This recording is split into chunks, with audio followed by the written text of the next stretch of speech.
Yang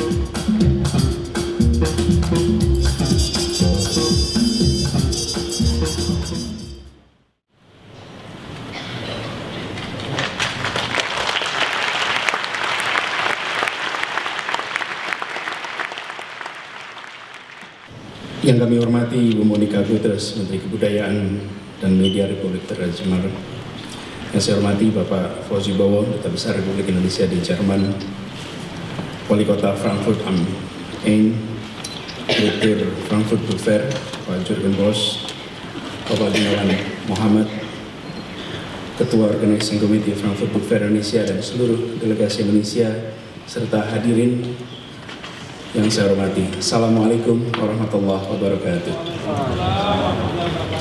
Selamat sore dan salam sejahtera untuk kita semua. Adalah sebuah kebanggaan, adalah sebuah kehormatan ketika Indonesia dipilih menjadi tamu kehormatan dalam Pekan Raya Buku Frankfurt. Pekan ini adalah pekan yang sangat prestisius.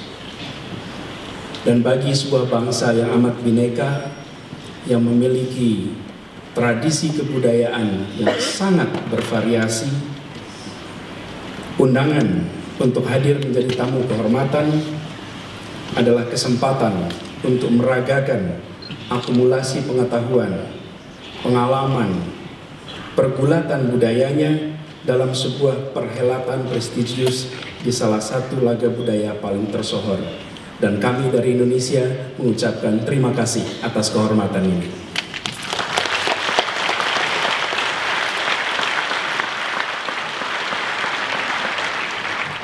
Di samping sebuah kehormatan, ini adalah juga sebuah tantangan. Saya sadar, kami semua yang dari Indonesia sadar, bahwa di Eropa ini, di Jerman khususnya, Indonesia bukanlah negeri yang sangat dikenal. Sebagian belum terlalu mengenal. Dan saya sadar pula bahwa kita semua di sini hadir harus kerja ekstra keras untuk bisa melampaui batas-batas, sekat-sekat yang membuat Indonesia selama ini kurang dikenal di Eropa. Tetapi saya ingin sampaikan juga dalam kesempatan ini bahwa kami dari Indonesia datang ke sini bukan saja untuk memperkenalkan Indonesia, untuk membuat Eropa lebih kenal, tapi tujuan kami adalah mengundang dan mengajak Eropa dalam percakapan lintas budaya yang lebih luas.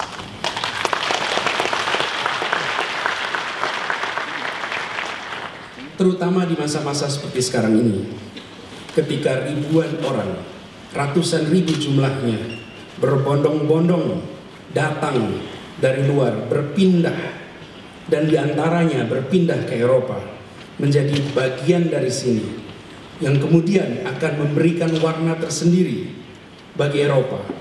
Dengan kata lain, hari-hari ini Jerman dan Eropa menemukan apa yang biasa kita sebut di Indonesia sebagai kebinekaan, keragaman dalam ekspresi, dalam cara hidup, dalam cara pandang yang mungkin berbeda dengan Eropa sebelumnya. Meski ini bukan hal yang baru bagi Eropa.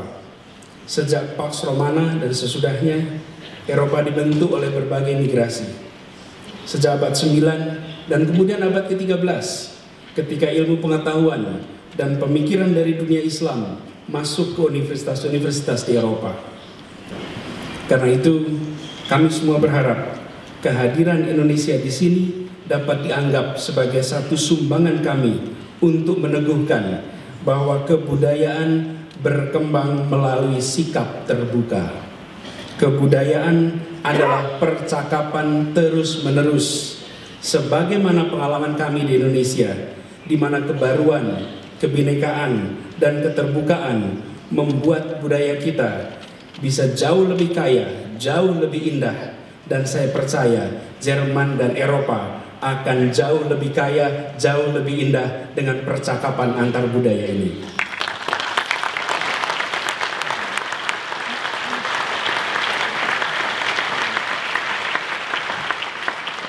Indonesia memiliki pengalaman yang cukup luas dalam percakapan itu.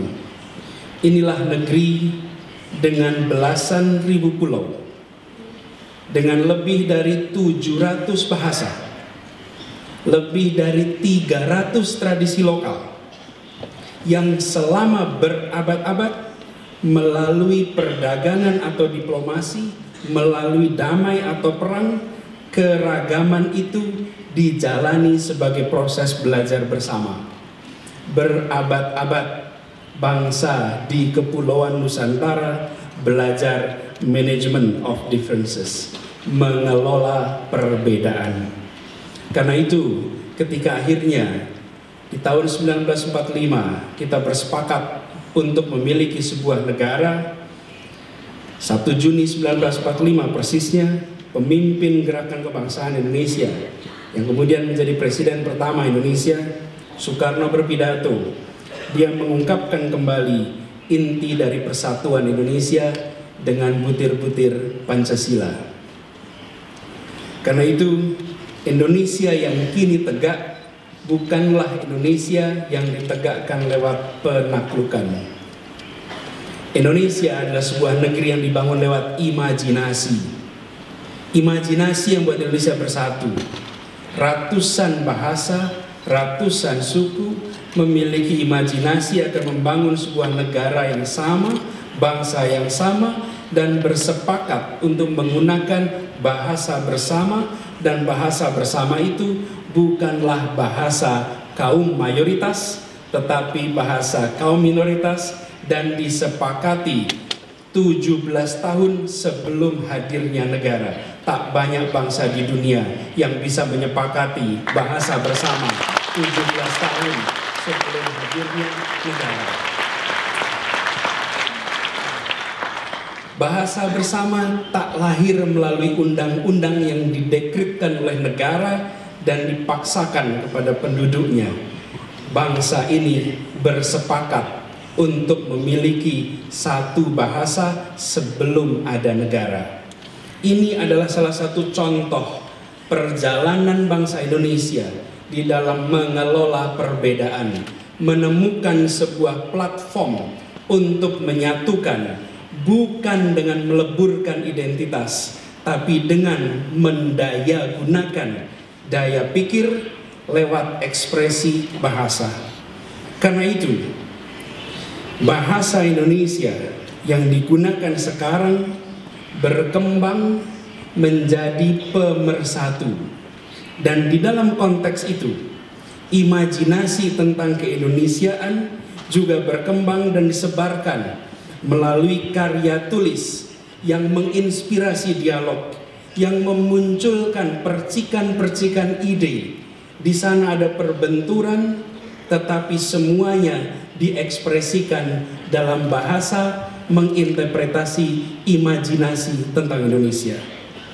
Indonesia menjadi sebuah titik temu dari ratusan bahasa, ratusan bangsa yang kemudian sekarang kita mendapatkan kehormatan untuk menghadirkan itu semua di dalam Pekan Buku di Frankfurt. Kami bisa mengatakan bahwa sejauh ini kami berhasil, dan insya Allah kami akan terus mempertahankan ini meski jalan masih panjang dan tidak mudah. Republik ini baru berusia 70 tahun, dan dalam 70 tahun ini kita bersama-sama dengan semangat gotong royong mengubah potret bangsa kita dari 5% buta huruf. Saya ulangi, dari 5% melek huruf, 95% buta huruf. Hari ini kita bisa mengubah, berbalik literasi menjadi 95%. Tak banyak bangsa di dunia dengan besaran penduduk seperti ini bisa mengubah.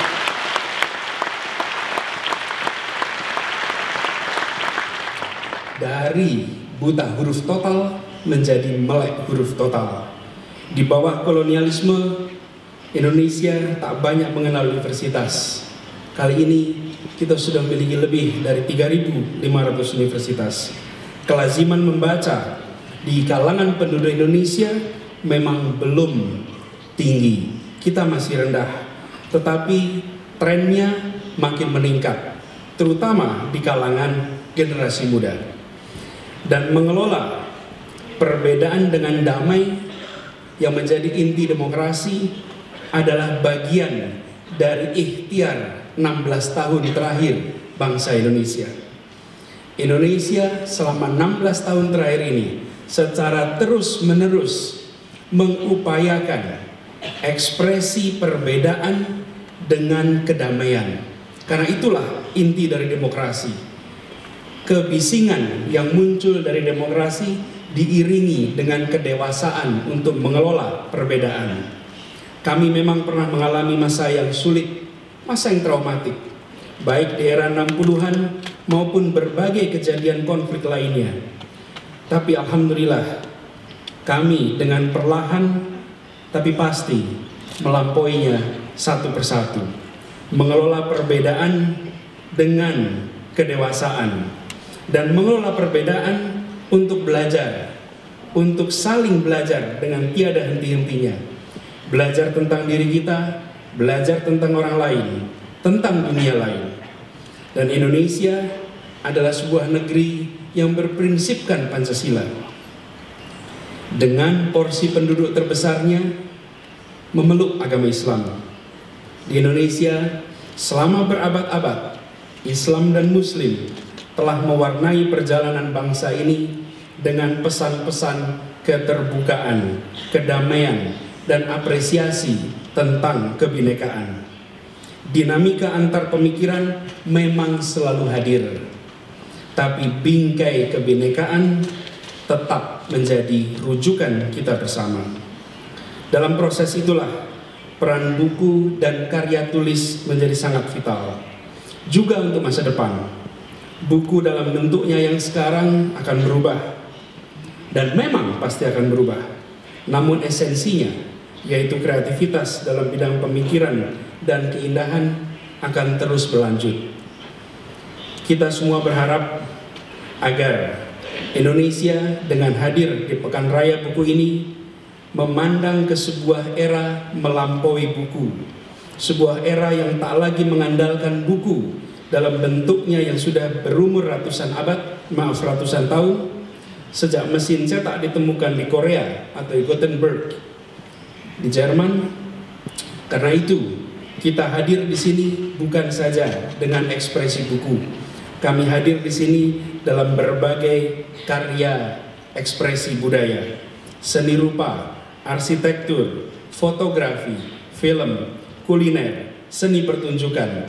Semua diciptakan dalam kemerdekaan kreatif yang sekarang ini sedang tumbuh di Indonesia. Karena itu, Bapak Ibu hadirin yang saya hormati, dengan ini kami mengundang Anda semua untuk memasuki suasana seperti yang diimajinasikan oleh para pendiri Republik kami. Kami mengundang Anda semua untuk merasakan keindonesiaan, untuk merayakan kebinekaan. Terima kasih. Assalamualaikum warahmatullahi wabarakatuh.